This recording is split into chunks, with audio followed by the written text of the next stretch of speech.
Сен ұлысың, құдіреттісің Аллахым. Барлық мақтау саған болсын, уа жаратқан.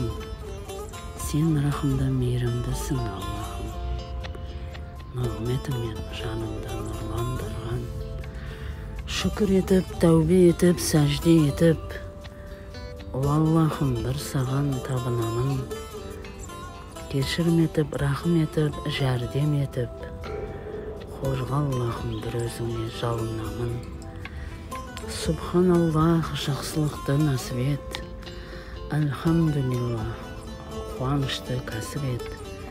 Аллаху акбар, құлшылығымды арттырып, жанымды нұрландырып, жарық ет. Ла илаха илаллах, сенен басқа тәңір жоқ. Барлық мадақ саған болсын, уа жаратқан. Ұлысың, құдіреттісің Аллахым. Панаң алып, қорғап, қолпаштап, тура жолыңды жолым ет, уа жаратқан.